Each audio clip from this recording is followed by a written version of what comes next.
Já, sælveriði og velkomin í græna borðið sem umræða þáttur náttúruvernd og umhverfismál á Íslandi.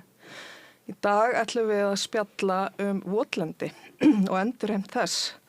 Við ætlum að velta fyrir okkur bara út á hvað endurheimt votlendi gengur og hvað þarf að hafa í huga þegar farið í slíkar aðgerðir. Umhverfisráðherra hefur talað þetta sem mjög mikilvæg aðgerð, svo mikilvæg að hann lítur á hana sem forgangsaðgerð í loftslagsmálum. En umræður endurheimt á Íslandi hafa svona gegnum tíðina oft verið, svona fjörlegar og enda snertir málefnið ólíka hagsmuni og svona út frá mismunandi sjónarhornum. Ég heiti Bára Öld Beck og starfa hjá Fuglavernd og mun stjórna þættinum í dag. Með mér eru góðir gestir, Hlynur Óskarsson, votlendi sérfræðingur hjá Landbúnaðarháskóla Íslands, Gerður Stefánsdóttir, líffræðingur og sérfræðingur hjá Land og skógi og Ingunn Agnes Kró, formaður votlendissjóðs. Bara verið velkomin og takk fyrir að koma. Takk fyrir að bjóða okkur. Takk fyrir. En votlendi ein mikilvægasta náttúruauðlind Íslands og hefur margvíslegt gildi. Bara svona til að byrja með, getið það eins útskýrt fyrir mig, kannski byrja á þér, Hlynur. Gildi votlendis? Já, gildi nú margvíslegt og svolítið spurning hvernig maður svona skilgreinir hlutina. Ég var einmitt að kenna í landgræðsluskólanum í dag, þar að segja það eitt af þessum þróunaraðstoðar prógramum sem við erum með. Í dag var ég akkurat að kenna þetta, gildi votlendis og þá vísaði ég nú í hvernig ýmsir aðalega eins og Sameinuðu þjóðirnar hafa til flokka þetta gildi. Það oft talað þjónustu, vistkerfi jarðar. Það ýmislegt í vistkerfi jarðar viðhaldi eins og hringrásum sem eru bara lífsnauðsynleg fyrir okkur sem við aftur á móti kannski áttum okkur ekki endilega alltaf á. Og þar eru votlendi mjög mikilvirk. Til dæmis verður hringrás ýmsa efna, vass, mjög mikið varðið til vasshringrásina og tempra til mjög allan tilflutning vatns á landi, draga þar með úr líkum á flóðum og þurrkum og slíku. Það eru eins og svampar í landslæginu, það í rigningatíð að taka til sig mikið vatn en mjatlaði frá sér í þurrkatíð og halda þannig jafnu flæði í ám landsins. Þetta eitt gildið. Það mikilvægt fyrir seimlagsfiska sem eru auðlind sem við búum að hér á landi. Þetta eru heimkynni auðvitað hinna ýmsu tegunda, bæði dýra og plantna. Þarna að finna langmesta kolefnisforða í íslensku vistkerfum er fyrstulega í jarðvegi, ekki í gróðurhlutunum og þá einkum í votlendi vegna þess að í mýrum landsins að finna svo mikið af mó. Það að segja jurtaleifum sem hafa hlaðist upp allt frá ísaldalokum sökum þess að það súrefnissnaut í jarðveginum vegna hárrar vatnsstöðu sem hindrar þá niðurbrot og þess vegna safnast þetta upp. Þetta nýttu auðvitað landsmenn áður, tóku mó og þurrkuðu og notuðu sem eldi við og líka hleðsluefni í torfbæi.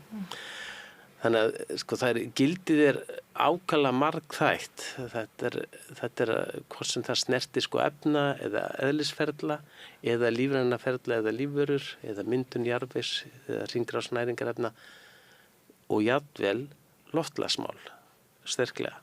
Þannig að gildið ótvírætt en votlendin á nokkuð leyti sérstök hvað þetta verða auðvitað, öll vistkerfi hafa ákveðið gildi en votlendin eru í eðli sínu frábrigðin sökum þessara vatnssósa eiginleika og súrefnissturðar. Þá eru gilda nokkuð öðruvísi eðlis- og efnalögmál sem að raskast þegar við sviptum vatninu eða sem sagt við ræsum fram og tökum fjarlægum vatni úr, þá breytast þessir eiginleikar og þannig að vatni forsenda þess að þjónusta þessara vistkerfa eða gildi þeirra viðhaldist og gagnist á bæði okkur og öðrum lífurum. Gerður, þú komst nú með sýnishorn. Já, ég ætla að sýna ykkur til gamans, heimilistýrið. Þannig sýnishorn af mó. Þetta mór og þeir sem sjá í sjónvarpinu, þeir sjá kannski að þetta bara næstu eins og tré sem að vaxa niður. Já. svona er bindingin mikil af kolefni og að því að það eru loftfirrtar aðstæður. Við vitum það að þegar við kveikjum á eldspýtu að þá brennur hún ekki ef það er ekkert súrefni til staðar. Og þetta eru náttúrulega því ég er örveruvistfræðingur, svolítið uppáhaldið mitt, að það eru náttúrulega anaeróbbakteríur eða sérst loftfirrtar bakteríur sem virka eftir að vatni kemur til, en þau efnaferli, þau gefa svo litla orku. Þess vegna verður brunin svo ofboðslega hægur. Já. En þess vegna eru við, náttúrulega eins og oft hefur verið talað að losun metans sem er hluti af loftsnauðum efnahvörfum örvera eykst þegar vatnsstaðan er há.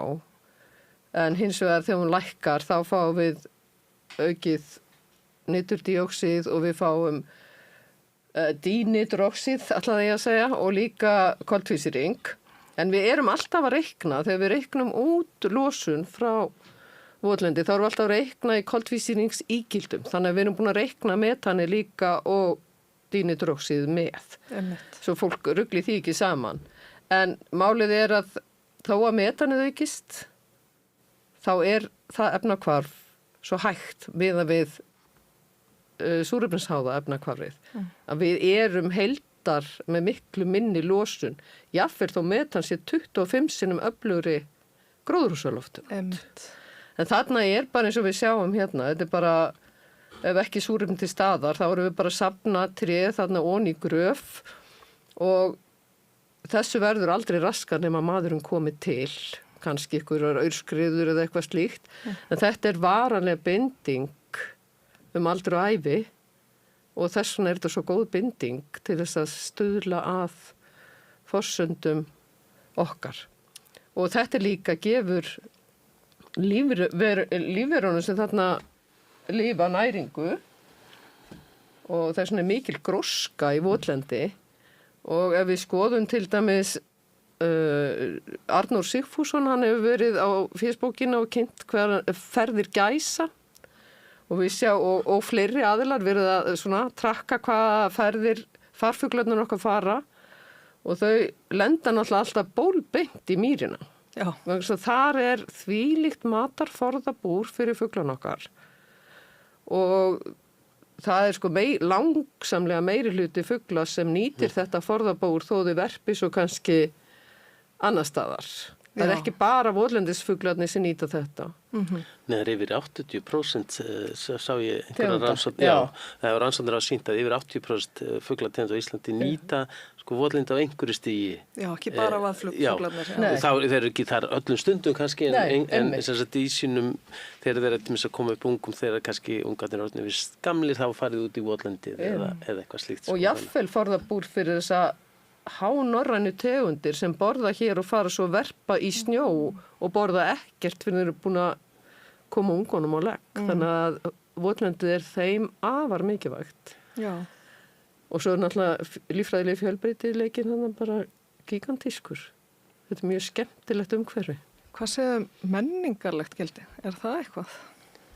Það er okkur Íslendinga. Já. Ég segi nú oft sögun ánum pappa mínum sem var sendur í sveit á Mýrarnar í Austur-Skaftafellssýslu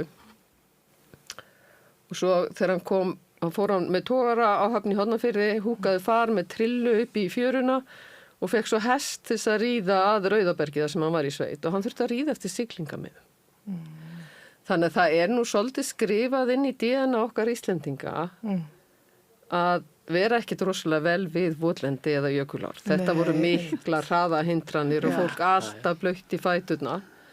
En við megum kannski ekki gleyma okkur í því, en þetta er svolítið skrifað inn í DNA-ið hjá okkur að vera hrætt við þetta. Og þess vegna þurfum við að nálgast þetta með svolítið skynsamlegum hætti.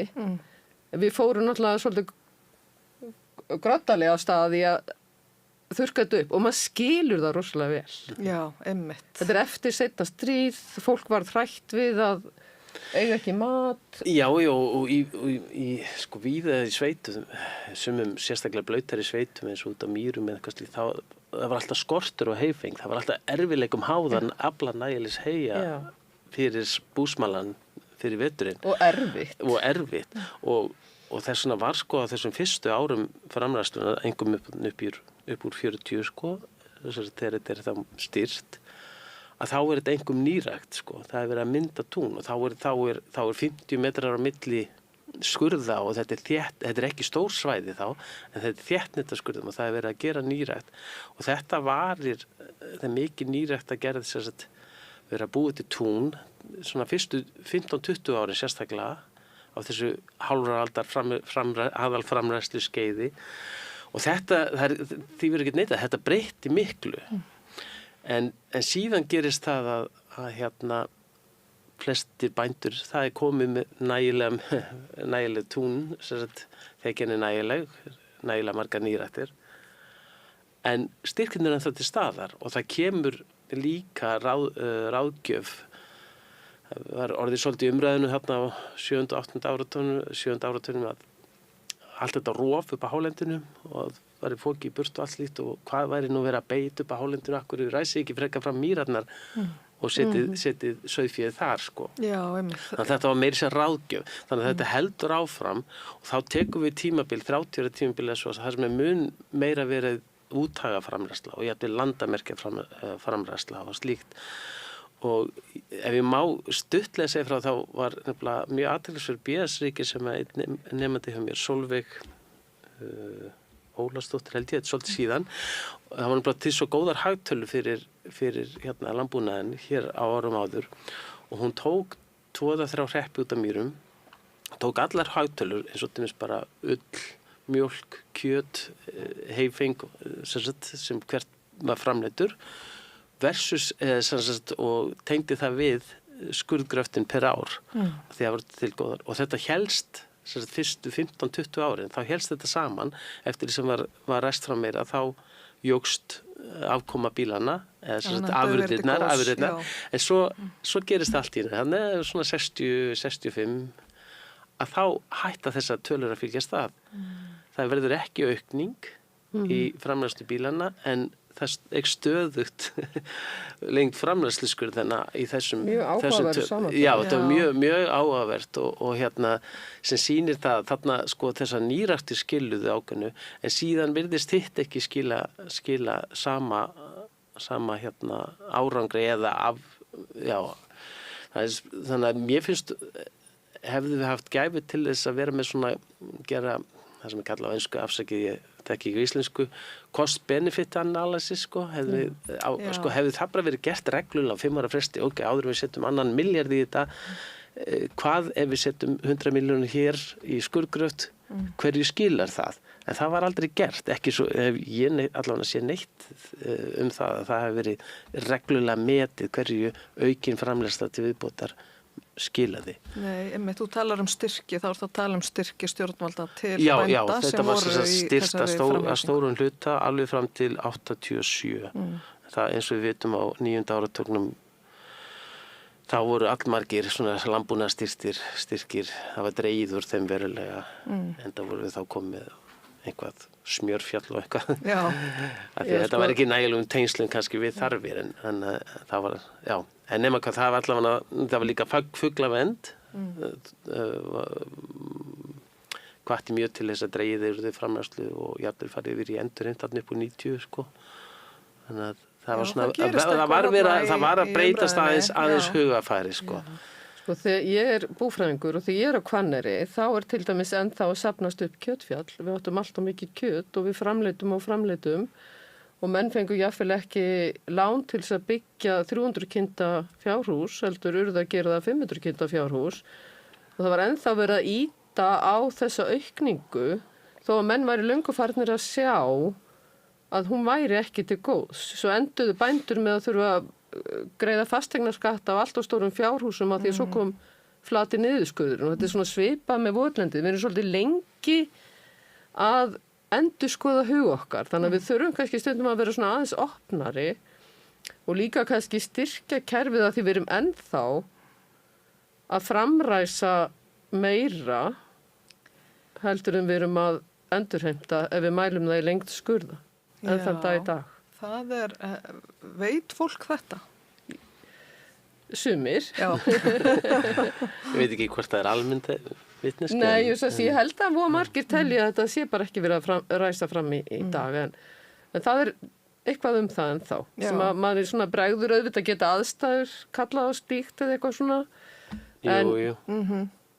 Og svo manni finnst það skrítið að því það er nokkuð stór hluti af framleiðslulandi sem ekki í nýttni nokkun, en það er kannski ekki eitthvað það sem að bóndin býr sem að vill auka kannski framleiðnina sér, þannig gerist þetta, þannig að það verður framleiðsla þar, en það þráttur að það er fullt af framleiðslu það er bara kannski öðrum landsluta, sko, það sem er ekki nýtinga, þannig að þetta er alltaf erfitt, sko. En þarna varð einhver hugafarsbreyting á 10. áratugnum og áhersla var lögð á frekar að fara endurheimta. Ef ég geti útskipt fyrir mér bara aðeins, hvað er endurheimt? Er þetta bara mókon í skurði á máldött?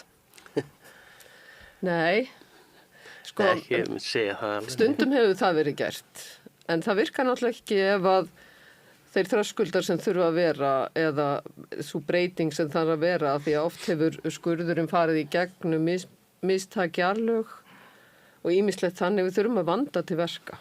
Og þess vegna höfum við verið að hafa námskeið í þessu sem að margir hafa sótt. Og við viljum náttúrulega fá einstaklinga sem að svona bæði vinna með okkur í að plana og kunna verklag, hvernig á að standa að endurheim. Til hjá Landaskógi sem sagt. Já. Og eru þá bændur að koma á þessi námskeið? Já. Og verktakar. Og verktakar, já, einmitt. Þetta eru ágætis ígripavinna og mjög skemmtileg. Þannig að það er ekki bara mókun í skurði. Nei, en svo er þetta líka, sko, hvert er markmið, ég hef svolítið verið að tala fyrir því að sko, vera með skýr markmið með endurheimtinni hverju sinni, sko, vistheimt almennt, þurrlendis eða skóa eða votlendi eða hvað er á sér langa sögu sérstaklega við erlendis sem hafa þróast þessi hugtak kannski frekar. Við höfum þetta stund þetta lengi með allir langgræslinni, en við höfum svo risastór svæði að við höfum bara verið svona jumpstarta svæðum, ég get sagt svona nota hjartastuðtæki og koma þeim í ganga aftur, sko, eins og með langgræslinni, bara stöðva uppblásturinn og koma gróðri til og sleppa síðan hendina af svæðunum, og þannig hefur þetta svolítið verið með votlendið, bara ná upp vastuðinni og gera þau virk sem votlendi aftur, gera þau þannig og sleppa svo lausum og vona að, sem gerist auðvitað, að votlendisgróðið taki yfir, en hann er kannski ekki voðalega fjölbreyttur alveg í upphafi, en víða erlendis er gert mun meira því að raunni, sko, að það er hort til einhvers þá dæmikerfis, það er eitthvað votlendi sem er þá alveg náttúrulegt og óraskað, og það er hort til þess hvaða tegundir eru þær, hversu virknin er, hver eru áhrif þessi varandi vatnsbúskap og allt slíkt, og svo er reynt að líka eftir því. Það á ensku er þetta meira, sko, tvö hugtök, ecosystem restoration eða ecosystem rehabilitation. Og við höfum meira verið að gera þetta rehabilitation, þar að segja bara koma kerfunum á stað, af því að þá getum við unnið með miklu stærri svæði, því þetta er verið lóður hérna ódýrra, og lengi að vanandi langgræsluna var náttúrulega ekki kannski annað hægt, ef maður ætla að fara að tína til tegundir, þá getum við kannski rétt unnið með hektari staðin fyrir með ferkilometer, sko, kostnaðilega séð. En ég held samt að við þetta hefur breyst bæði í langgræslunni mikið, og miklu vistfræðilegri nálgun orðið, og sama held ég að erum við rækt og rólega í votlendinu, það er færið til dæmis í nýju verkefni styrstu Evrópusambandinu, þessi Peatland Live verkefni, sem eru fjölmörg svæði hér á landi. Þar áum þetta að reyna að vinna með kannski aðferðir sem að hjálpa til við að koma ákveðnum gróðri til og raunni sumilítið vinna því að hérna, með svona starungsmýri sem fyrirmynd, sko, eða mýrastaramýri. Já, það er náttúrulega búið að vera undanfarin ár að verið að vinna því að vanda til verka, mæla gasstreymið frá röskuðu votlendi, frá óröskuðu, að því það hefur eðlilega verið krafa hjá almenningi, eru tölurnar, við getum ekki alltaf bara stimpla tölur frá Evrópusambandinu á okkar, við erum öðruvísi aðstæður, við erum með miklu yngra berg, við erum með áfok og við erum með ösku í jarðveginum okkar, og við þurfum náttúrulega að staðfesta það, og það hefur verið unnið rosalega vel að því, að gera þetta með miklu betri og skilvirkari hætti og fyrir rúma ári síðan byrjuðum við með verkefni sem heitir Mýrland og það á einmitt að skoða þennan fjölbreytileika í tengslum við þau svæði þar sem við erum að gasmæla og rúmlega það. Það sem við ætlum að reyna með því að þekkja þessi svæði betur, bæði eðli jarðvegsins og eðli gróðursins og taka út gróður og jarðveg og allt þetta og þá getum við tengt það bæði gasmælingunni og fengið heildar yfirsýn. Auðvitað ef við viljum módelera hversu mikið losnar á Íslandi þá þurfum við að vera með betri gögn. Já. Og út frá þessari reynslu okkar og vinnunni að Mýrlandverkefnu þá sóttu við þarna í live í það sem við erum farin að kalla núna Já, Mýralíf. Mýralíf og það er þetta live Pítland og þar fengum við milljarð síðast ár til þess að fara dýpra í og skoða til dæmis út frá berggrunnsgerðinni. Erum við með öðruvísi aðstæður þar sem ungt berg og við fáum tiltölulega mikið af næringarefnum eða erum við á eldri berggrunnum með öðruvísi aðstæður og svo líka það sem að svæði svona svolítið undir litlum áhrifum af öskugosum og áfoki. Já. Þannig að við erum með svo ólíkar mýrar og getum ekki alltaf sett sama sem merki við aðrar aðstæður.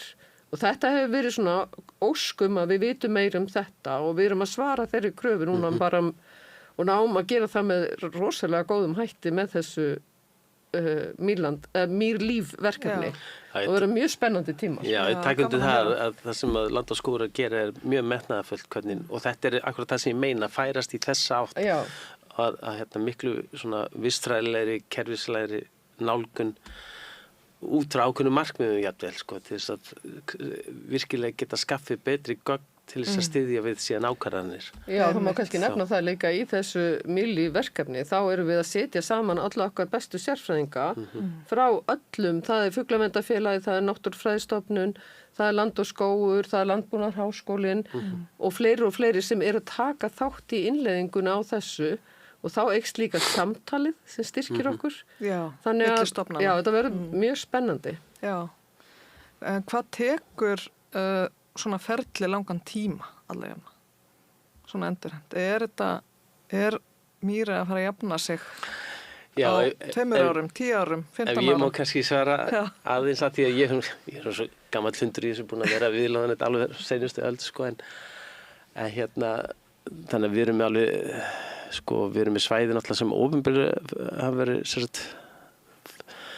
endurheimt af opinberum aðalum alveg aftur til 96 en þar á undan voru ýmsir bændur, landeigendur sem höfðu byrjað endurheimt sjálfur áður. Nefna það að það var alveg byrjað að endurheimta, bændur voru farin að endurheimta votlindi áður en að hið opinberaði byrjaði. En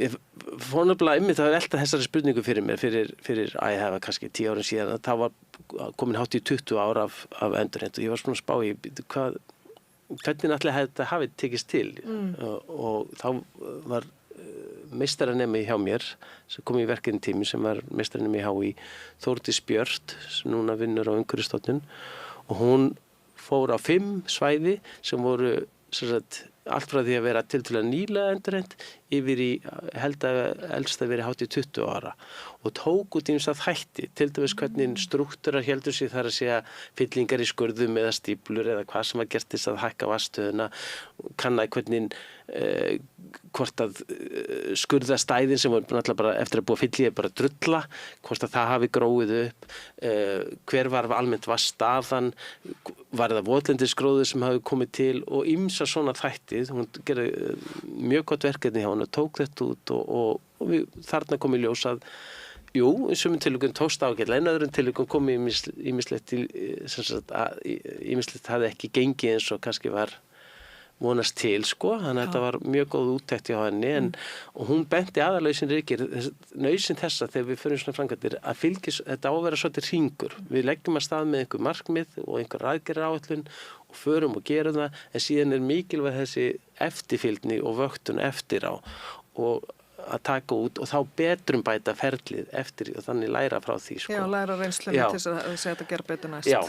En sko öll svæðin voru ennþá blöyt og endurheimt en það var svona misjandlega hversu vel þeim hafði vegnað á þessari vegferð að verða votlendi sem svona hefur alla þá virkni sem náttúrulega votlendi hafa sko. Já. Bara þetta vatnafar og lífverur og annað. Það hóður líka aðstæðum á hverjum stað en Akkurat, alltaf þetta sko áratugur meir sem þetta tekur að skipta út gróðufari og svona en vatnsstæðin getur hækkað stundum eftir aðstæðum bara mjög hratt. Við getum bara verið að tala um einhverja vikur og þá er þetta bara orðið allt blautt og varanlega kannski blautt ef að vel tekst til sko.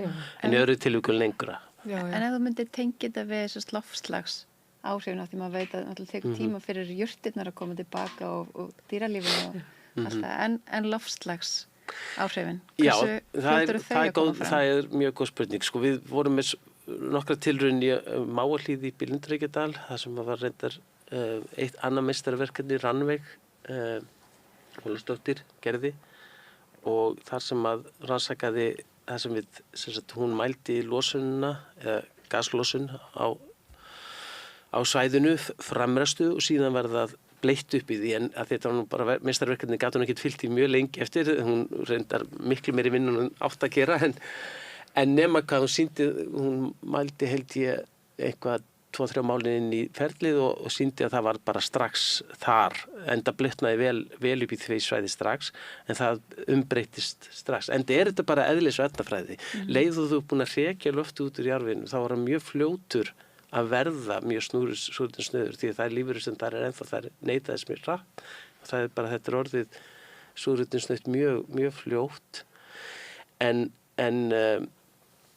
svo í öðrum tilvikum þá tekur þetta lengri tíma og það er mjög spennandi verkefni núna að Læk í Leirasveit þar sem við erum að vinna með stórt og mikið og metnaðarfullt verkefni við vinna með landeigendum þar í að endurheimta stórt svæði verkefni heitir Rívett fekk styrk úr Rannís og þar er með gríðarlega öfluga mælingar með flóknum tækibúnað sem ég ætla ekki að lýsa henni á öllum gösunum og líka verið að skoða vatnafarið, lífverurnar, afrennslega svæðinu, kólefni sem skila sig með afrennsli eða önnur næringarefni, mjög margt.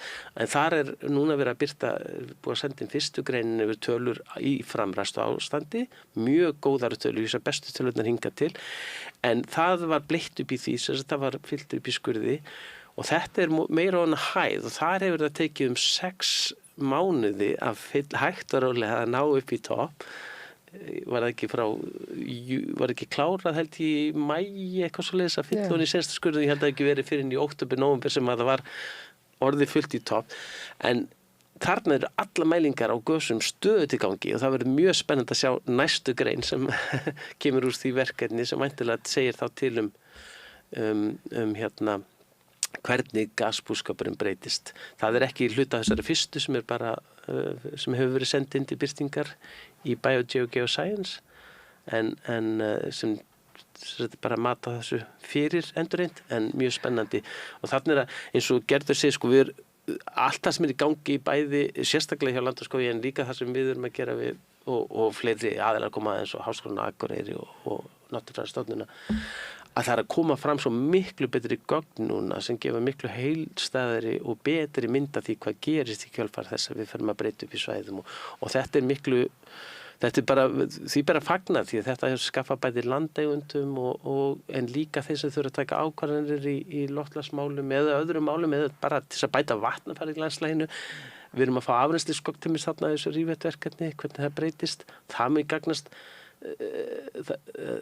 gagnast tímis lags, ég segi það því að það var einmitt að ég var beðin að vera með erindi hjá Lagsveiðiklúbbi þarna upp í Leirasveit og því þeir voru að spá þegar í þurrkasumum þá verður á eins og vatnslítil og ég var með erindi hvernig það endurreynda gæti hjálpa til og svo eftir þetta þá kom einn bóndi til mín og sagði ég þakkaði mig fyrir gott erindi, sagði þetta var einhver frétti fyrir sig því hann hefði bara séð þetta mjög skýrt sjálfur að fyrir endurheimtina þá þegar komið mikla rigningar þá varði rigningar vatnið svo lengi. Það tók nokkuð langa tíma fyrir ána að jafna sig. En eftir framræðsluna, því þá náttúrulega skurðirni svo mikið virkir, að þá kom bara flóðtoppur sem bara varði mjög stuttan tíma. Þannig að hann sá þetta. Þessi temprun, þessi buffering votlendana, mýrana, þetta eins og svampar eins og ég sé í landslæginu, að það var horfið í framræðsluna, sko. Og eftir hennar fund kom síðan þessi landeigandi, þess vegna að segja þessa löngu sögu, en þessi landeigandi hann að og talaði við mig og vildi fara út í endurheimt og vildi einhverjar rannsóknir því tengdu. Og í dag þetta risastóra verkefni hérna með meistaraverkefni, doktorsverkefni, nokkuð meistaraverkefni og ýmsar rannsóknir á fullu í gangi hérna og verður mjög spennandi þegar þau koma þá fyllist ennþá, það er ennið kubburinn í púslið, sko, til að fá góða heilstæða mynd af þessu. Ég er náttúrulega kannski fyrst og fremst örfuru vistfræðingur og get þess vegna sagt að sko bara leið og vatnið hækkar þá mun breytast úr þessu súrefnisríku aðstæðum mjög hratt. En það er ekki þar með sagt að efnaferlin í eða bakteríuvirknin verði eins mjög hratt en það allavega hægir mjög fljótt á koltvísýringslosunni. Og líka því ég er svona meira vatnavistfræðingur að þá, eins og við vitum, þá eru bara mjög margar veiðiár að slást við þessu þurrkasumur núna aftur og aftur. Og ég held einmitt að þessi gæði votlendisins hafa verið voða vanmetin. Bara túnið hjá þér getur orðið þurrt, en það verður það síðust ef það síður ef það er mýrlendi sem er að fóðra það til lengri tíma. Við sjáum líka eins og í gerðagreiningu vatna vegna laga um stjórn vatnamála, þá er einn af þáttunum sem gerir, það er raun og veru 2 þættir sem gera vötn mjög frjósum. Það er annars vegar ef að forði vatnsins byggir á grunnvatni á ungu hrauni, þá fær það svolítið mikið af næringarefnum eins og við sjáum með Mývatn og Laxá. Þetta er náttúrulega rosalega frjósamt en það fóðraða grunnvatnslindum sem hafa ríkt efnainnihald. En svo sjáum við líka á Gamlaberginu mjög frjósamar veiðiár en þær byggja yfirleitt vatnsforða sinn annarkvort á stöðuvötnum eða miklu votlendi á vatnasviðinu þeirra. Þannig að votlendin er ekki bara að fóðra með vatni, heldur líka næringarefnum fyrir fiskinn. Þannig að það er eins gott að við erum ekki búin að raska svo mikið á hálendinu sem að fóðrar þessar ár. En við erum alltaf að ganga lengra og lengra samt í þessu raski með vegagerð, mögulega virkjunum. Það þarf að skoða áhrif virkjana á votlendi í meira mæli en við höfum gert og skilja þetta til hlítar.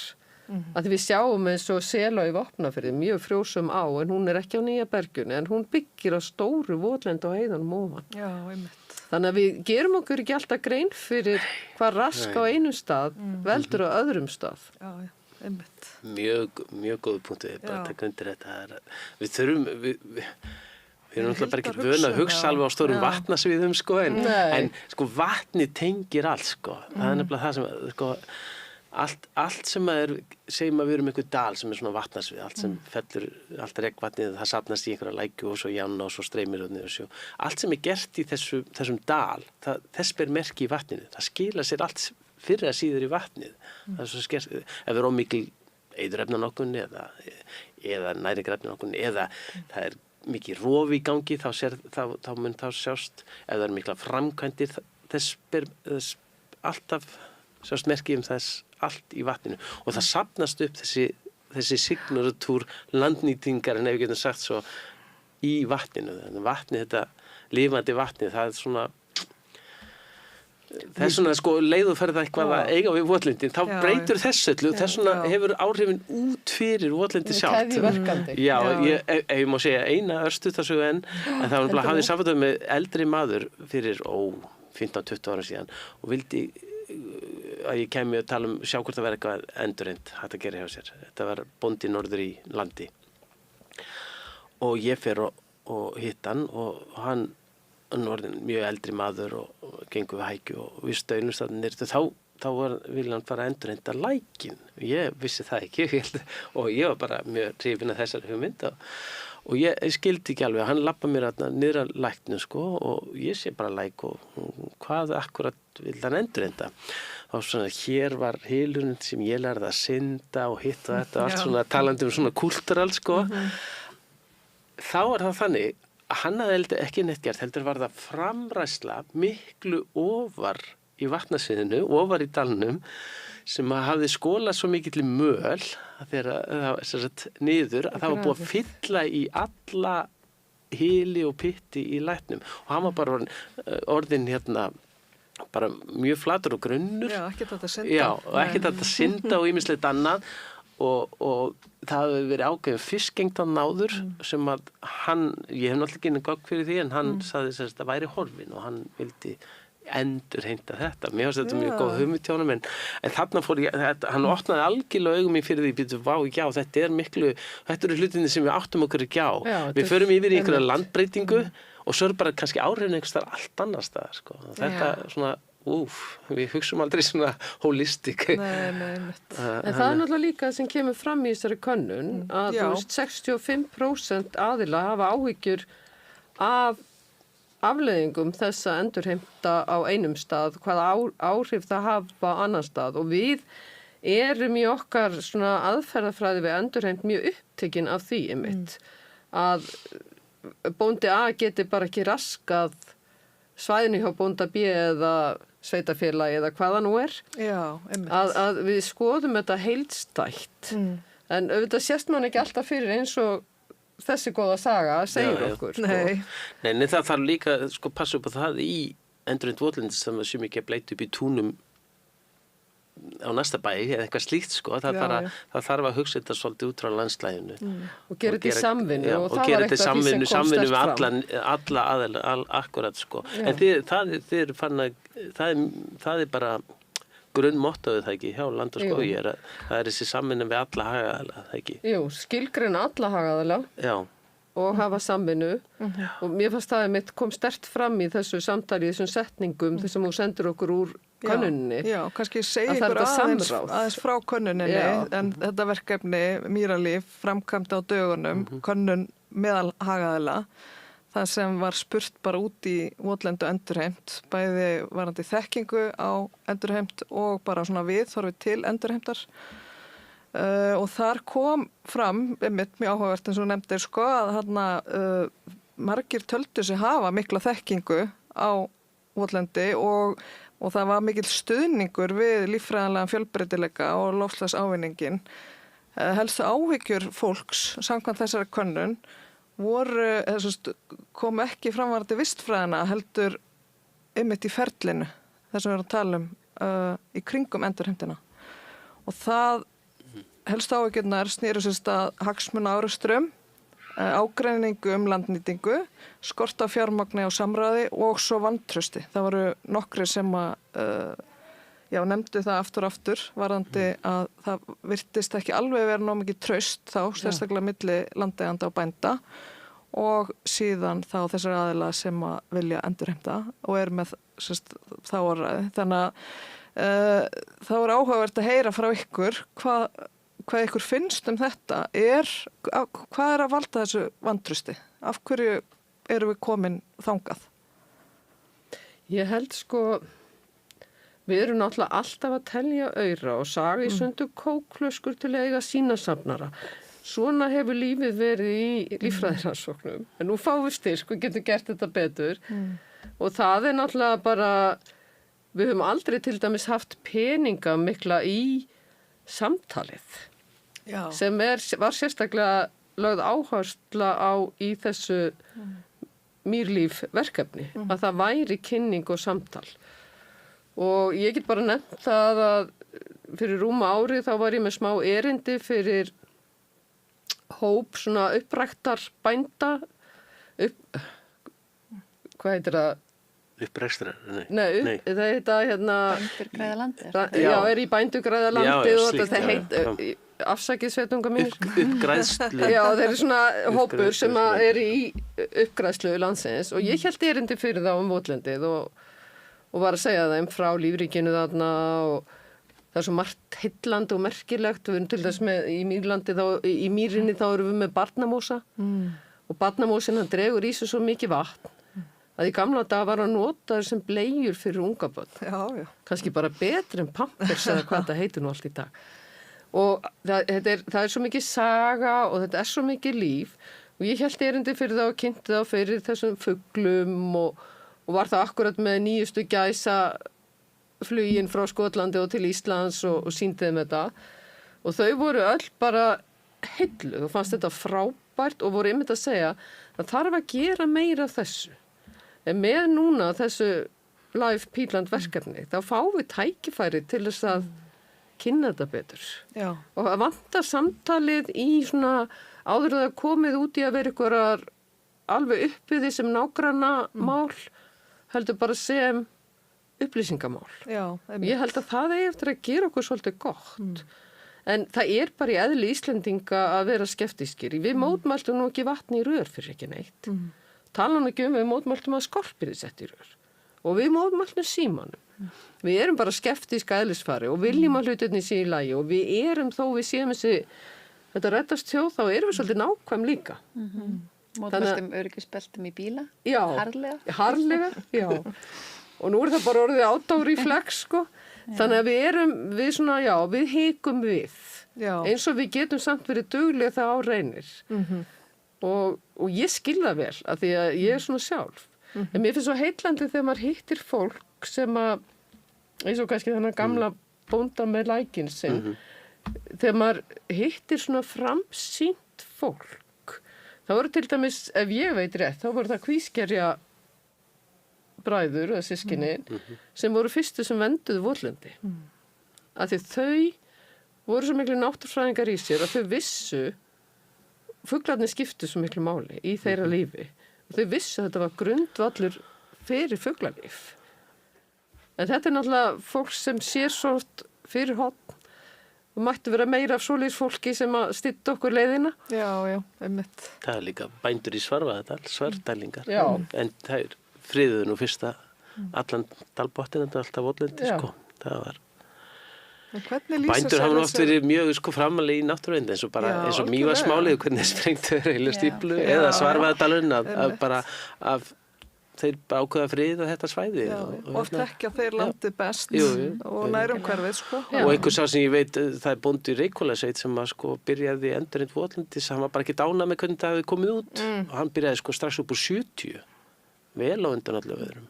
Þannig að þetta er oft þeir sem þekkja landið og vita kostið, sko. Já, líka kannski svona þeir landeigendur sem hafa átt þessar jarðir áður en það var framræst og er einhvern veginn að fá að heyra aftur, fuglasöngin sem þeir ólust upp við í æsku og eitthvað svoleiðis. Þetta er að tala gildið. Þú veist, það er kannski svona dæmi menningarlegan arf sem er hægt að endurheimta líka, sko.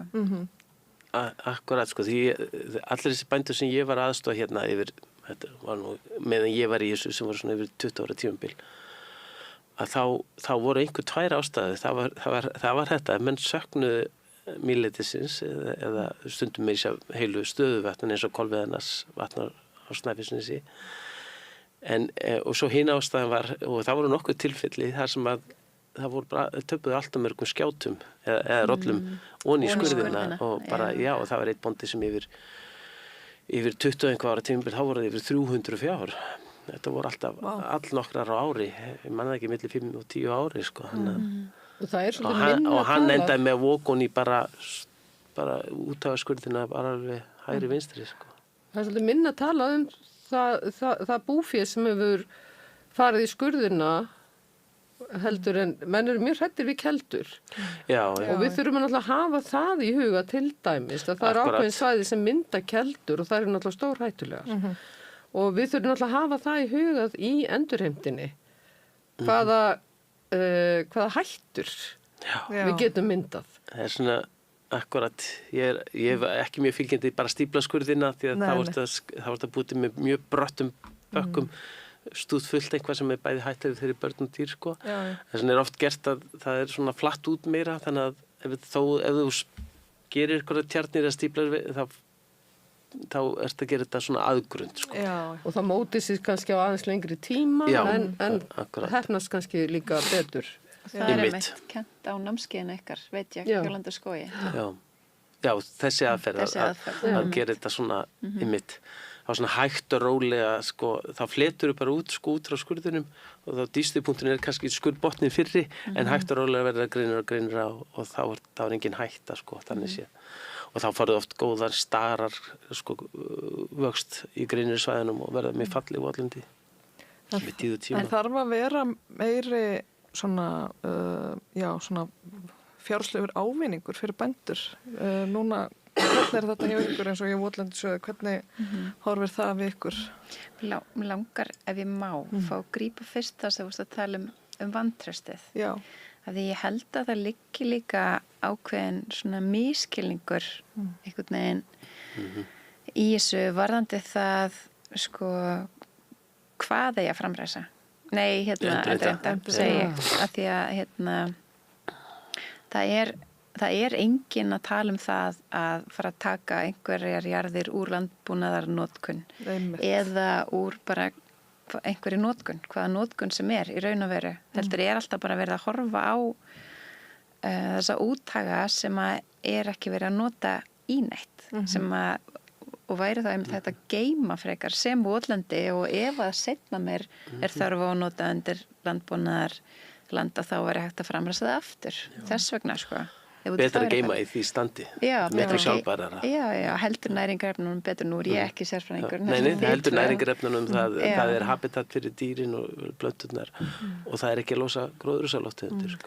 Já, og miklu minna tap á næringarefnum. Af því þegar þú framræsir, við sjáum bara þennan rauða járnoxíði, þetta er eitt af því sem við sjáum að það er verið að tapa næringarefnum.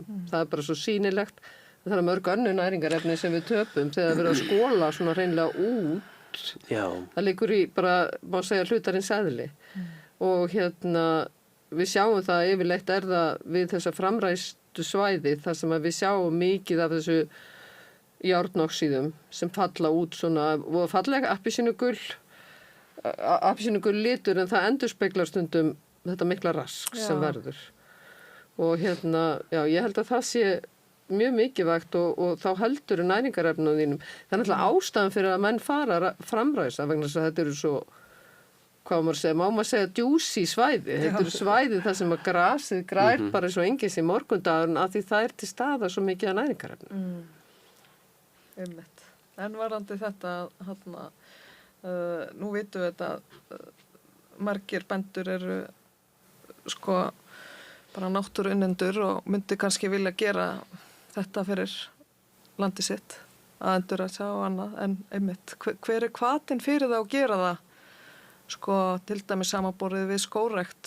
Hafið einhverja skoðun á því? Hvernig væri hægt að gera mynda þannig hvata? Þetta er náttúrulega svona nýrra batteri endurheimtin heldur en skógræktin og það er alveg til umgjörð utan skógræktin og það eru reglugerðir sem að segja að þú veist það skuli greiða fyrir vinnuna og efnið og allt upp í 97% og síðan ertu þá komið með eitthvað skó sem þú getur síðan þá kannski haft einhverja tekjur af sint og já en svona umhverfið er ekki eins kannski mótað í dag en þó var að koma ný reglugerð frá ráðuneytinu endurheimt og svona fleiri þætti þar sem er verið að tala greiðslur fyrir endurheimt og ekki það, ég er nú ekki búin að kafa ofan í þessu reglugerði, kannski þekki hana betur en ég. Nei, ég er ekki búin að kafa ofan í hana. En það er verið að reyna að koma á svipuðu umhverfi varðandi endurheimtina. Þannig í fyrsta lagi að fólk þurfu ekki að leggja út fyrir þessu sjálft. En mér langaði áðan að byrja nefnilega á hinum punktunum það að þetta ætti ekki verið tekjumissir fyrir fólk. Nei. Það er ekki verið að einmitt að taka land úr neinu landbúnaðar notkun eða eitthvað svoleiðis. En svo hefur náttúrulega líka verið talað þessa vottunar leið. Það er ein leið. Og það er náttúrulega verið að selja svona kolumnseiningar og íslensk fyrirtæki er að kaupa þær í dag það mikil eftirspurn eftir íslenskum einingum af því íslensk fyrirtæki vilja steyða við íslensk verkefni. En það hefur svona verið, svona ákveðin brekka af því að þegar að því votlendisþjóðurinn sofnaður svona 2018 og kannski að fyrstu 4 árunum bara töluvert endurheimt. En svo fara að koma upp svona kröfur vottun og þá var bara ekkert skapalón til. Þannig að það þurfti að byrja á því bara að finna einhverja vottunarstofur í heiminum sem að höfðu nokkuð tíman vottað endurheimt, sem var ein eftir ákveðna leit. Og skapalóni hérlendis var heldur ekki til, þannig að það þurfti að byrja á því að búa til einhvern veginn, bara skrifa niður bara ferlana við bara öll skref sem tekin væru. Og það bara hefur tekið ákveðin tíma, þannig að það nú loksins að komast á koppinn. Það verkefni sem búið að vera hjá Land og skógi og líka hjá Landbúnaðarháskólanum. Þannig að það held ég bara að klárast á þessum dögum loksins að þetta skapalón að verða til. Þannig að í framhaldinu og það opið öllum, í framhaldinu á þá að geta verið hægt að fara í svona vottaðarframkvæmdir og selja þá þessar einingar bara á mörkuðum og það eru líka íslensk fyrirtæki sem að sjá það að skrá svona einingar og aðstoða við sölu á þeim. Þannig að þetta samt vilji fólk fara vottuðleiðina þá tekur það lengri tíma af því að það bara þú þarft að fá utan að komandi aðila í hitt og þetta og þú þarft að vera með mælingar í lengri tíma og vera með mæla og það kostar tölvuna pening, þannig að það svona önnur leið, þannig að allavega eins og við í sjóðnum horfum á það að þá þurfum við samt líka að geta farið óvottuðu leiðina bara fyrir fólki sem vil fá fuglasöngin aftur og kannski ekki með fjármagnið til þess að setja í þennan startkostnað sem að votta og fá einhverja eftirlitsaðila og tæki og allt þetta á jarðna sínar. En klárlega verður hægt í framtíðina að selja kolefniseiningar og afla sér þannig tekna fyrir endurheimtina en ég einhvern veginn svona með þá von að við getum líka að því ég held að auðveldasta leiðin til þess að breyta einhvern veginn hegðun fólk sé að þú ert með eitthvað svona kerfi og helst eitthvað kerfi sem fólk þekkir í dag og þess vegna hef ég svona eins verið að velta fyrir mig búvörusamningunum sem kerfi sem að landeigendur og bændur þekkja og styrkja kerfið í gegnum það af því að ég hugsa að mér finnst einhvern veginn svona líklega að fólk treysti því kerfi heldur en einhvern veginn að mögulega vera að horfa á einhverja markaði með kolefniseiningar hvort að hækki að lækki verði eða hvernig það verði. Þannig að mín ósk svo að kannski stjórnvöld fara að horfa svolítið meira á sem þau eflaust að gera í dag, ég segi það ekki en bara hæginn af því loftslags áhrifunum af endurheimtinni fyrir sitt kolefnisbókhald af því að losun frá framræstu votlendi langstærsti losunarþátturinn frá Íslandi ef við erum ekki að horfa á flugumferð þannig að manni finnst eitthvað svo mikið skynsemi í því að setja fjármunina í því að stoppa losunina frekar en einhvern veginn að vera síðan eftir á að kaupa kolefniseiningar til þess að kolefnisjafna ríkisbókhaldið fyrir utan alltaf bara alla líffræðilegu jákvæðu áhrifin sem það hefur það ég best veit, ég ekki náttúrulega alveg í þessum hluta verkefnisins en við erum í dag að borga allan kostnaði endurheimtina. Bóndinn þarf ekki að standa straum af því sjálfur að fylla í skurði og annað og svo líka verið að gera tilraun með að viðkomandi landeigandi getur fengið laun fyrir ákveðna vöktun eins og fylgjast með vatnshæð eða öðru. Þannig að það svona í ferli, en þetta vonandi að loka metrunum eins og þú sagðir og verður mjög spennandi að við getum gert þetta. Mér finnst einhvern veginn verandi búfræðingur og hafandi verið í sveit alltaf og eins og við erum mörg að minni kynslóð, að mér finnst að ef ég orðin allt í einu ákvað mjólkurbíllinn að hætta að koma til mín og ég verð að leggja beljurnar af og ég lifi bara á sauðfé og ég kannski bara í raun og veru að verða eignalaus. Af því að það erfitt að lifa sauðfjárbúskap einum saman og kannski eitthvað staðar inn til dala og svona. Og það eru margir bændur sem vantar í raun og veru fjármuni. Og ef ég hef 2 kosti, eða 3 eða 4 kosti, þá vel ég að sjálfsögðu þann kost sem gefur mér mestan arð.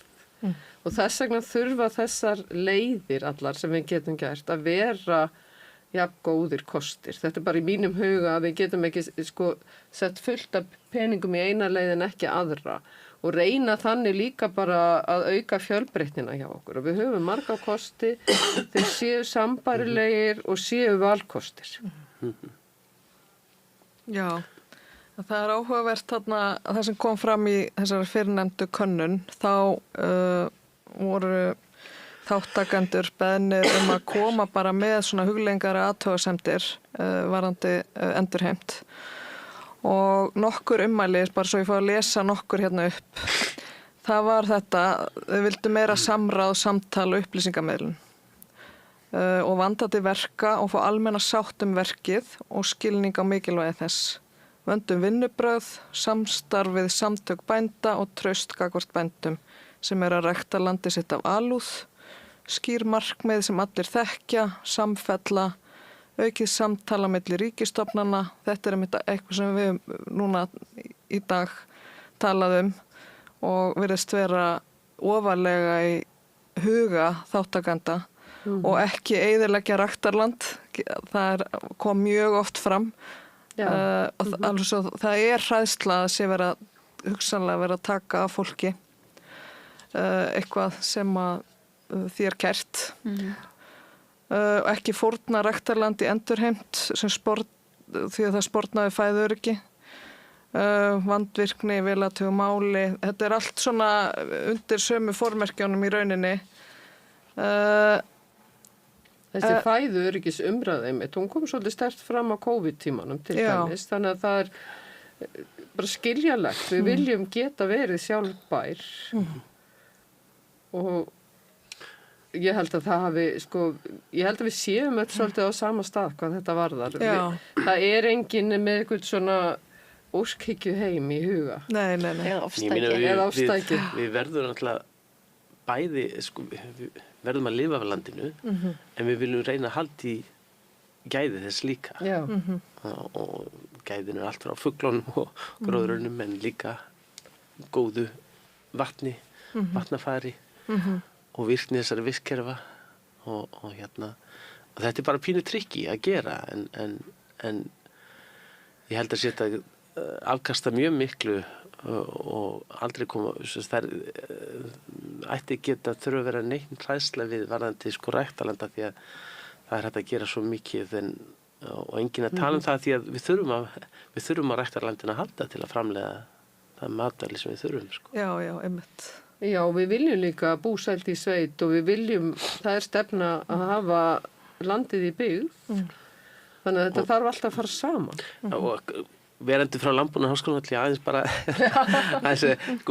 Landbúnaðarháskólinn Hvanneyri, þeir eru í miðju friðlandi, Ramsar friðlandi, sem er votlendis friðland og aðrir ekki bara Landbúnaðarháskólinn, heldur að það eru, ég man ekki hvort, það eru 13 búðjarðir eða landeigendur sem að tekið sér saman hérna og mynda þetta Ramsar svæði. Ramsar er sem sagt svona friðland, votlendis friðland fyrir sérstaklega gagnvart fuglum og þarna er samt sem áður, þó þetta sé friðland, þá er samt sem áður hérna háskóli og það er landbúnaður og við erum að gera rannsóknir og kennslu og allt saman fer þetta fram og við viljum sem sagt geta sýnt fram á það því að við viljum halda í líffræðilegan fjölbreytileika og við viljum halda í hvort sem næringarefni eða kolefni í jarðinu eða hvað sem það við geta haldið í þetta allt, en við þurfum líka á sama tíma að lifa á landinu og þarna viljum við ganga undan með góðu fordæmi hvernig það hægt að vera með bæði allt yfir í háskóla, ekki bara matvælaframleiðslu en jafnvel háskóla þarna inn í en samt sem áður haldið í alla þessa fuglastofna og þeir geti komið árlega og glatt okkur þegar þeir koma á vorin og nýtt þetta varpland og þessa frjósumu votlendi sem eru bæði leirur, flæðiengi og mýrar þarna allt í kringum Hvanneyri eða Andakíl.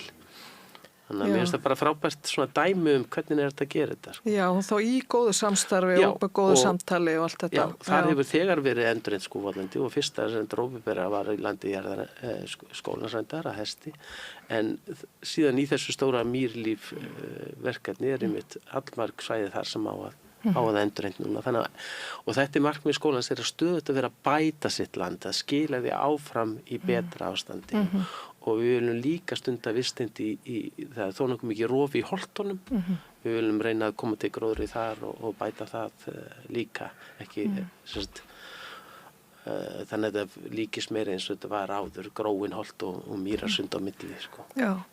Við heyrum alltaf svo fullt af tölum, sko, en svona gróft séð þá frá okkar mengun, iðnaði bílum og hvað það þá eru við að tapa helmingi meira kolefni bara frá landi heldur en vegna okkar mengunar en allt þetta mannleg inngrip, bara ólík mannleg inngrip. Já.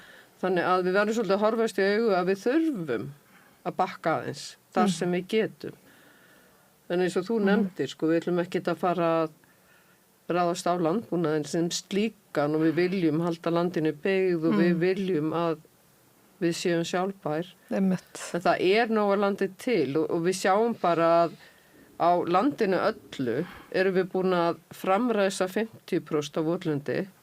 Á láglendi það 70% að meðaltali og á vissum svæðum búið að framræsa 93% af votlendinu á svæðinu. Þannig að við vorum ansi dugleg. Já, það kannski einmitt svona lokum áhugavert að spyrja einhvernig hvernig staðan hjá Votlendissjóði og bara bjartir tímar framundan. Já, sko, ég finn mikið meðbyr og náttúrulega ráðherra umhverfismála tala mikið fyrir endurheimt og búin að sýna það líka í verki með ríkisjörðunum, íta þeim áfram með þessari reglugerð sem á svona að koma umhverfinu svona til hliðs við skógræktina. Við erum sem sagt búin að vera með jörð í vottunarferli.